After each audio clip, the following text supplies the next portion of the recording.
So when you are looking for materials that you want to apply to your scene, you will have to first start by finding what are known as seamless texture maps. And seamless just means that when the map duplicates itself across the object, you don't see a clear pattern. So if you go to Google and type in seamless texture maps, you're going to see a whole bunch of sites that you can join to access free texture maps.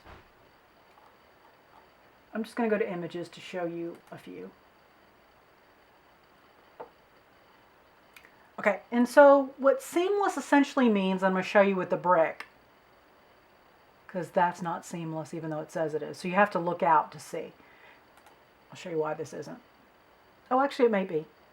That cut it off. Okay, so that is seamless. So basically what happens is that when 3D Studio Max is applying this map as a material, so you don't have to go in and individually create every single individual brick, you can use this to simulate brick and save yourself a lot of time, not to mention the number of vertices that would be required to create all of that.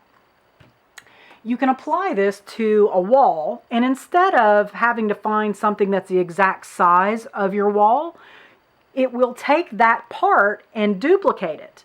So what will happen is this edge will butt up against this edge, and it will look like it doesn't end. It will be continuous. And you can tell because this aligns with this, it's this piece over here, and so that it will duplicate seamlessly.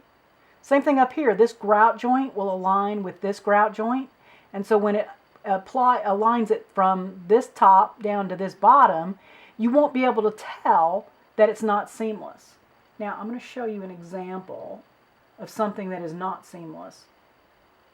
That would create seams. Because you see how this does not neatly align with down here? So you're going to get something where it looks like the pattern is repeating, not as drastically as a checkerboard, but it's going to be very clear that that pattern is repeating itself. It's going to create seams, and that's not what you want. So even though it says seamless, when you go to search for it, it may or may not be. Grass. These are all seamless. When you put that on there, you won't see a seam. These are not going to be. That might be. Anything that's at an angle won't be. So for something like grass, you have to be looking directly down on it or it won't work. If there's any kind of an angle, it will create a seam. Like this. You see how you see the lines when there's a pattern that gets created? Very clearly creates a seam. See, that wouldn't work. A lot of these wouldn't work. That wouldn't work.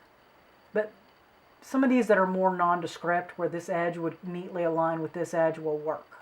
So, what you want to start doing is going online and visiting some of these sites that allow you to get free seamless texture maps.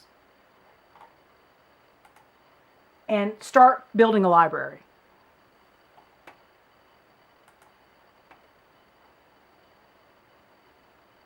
And they're showing you here, a lot of really great. This is a great site. This is a safe site you could go to. They even have lava, snake skin or lizard skin, wood siding. So when they're seamless, you can't tell where one side of the map starts, one side ends. Okay, and this is a great site. You can see they have a whole bunch here, and you do have to register for most of these sites. They have 6 different ones for lava. Look at all those. Okay. And they are fantastic for adding materials to your scene to save you a lot of time for modeling. And I'll show you how to apply them. Okay. So go ahead and start working on your texture library. Start getting things that you think you might want, visiting these sites, downloading them. I recommend creating a folder on your jump drive or on your hard drive where you can download a bunch of texture maps to start to put those together and then it will let you access them as you need. Like put them into subfolders like these guys had here, right? There was a subfolder here. See all these subfolders, right? So I would say create a folder for texture maps, and then create one for concrete, and then download a whole bunch of concrete into that folder, and another one for grass, another one for skies.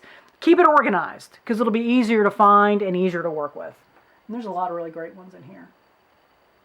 That's a good site. Maybe why it came up, because usually stuff comes up. You can also create your own texture maps, by the way. You could take a picture, you could bring it into Photoshop, and you can crop it. And there will be a resource in Blackboard to help you with that. I'm not going to cover that in this class, because those of you guys, you all have to take Photoshop, and you'll learn how to use Photoshop there. Okay, so I'm going to end this video here, and in the next one we'll start talking about applying these to your scene.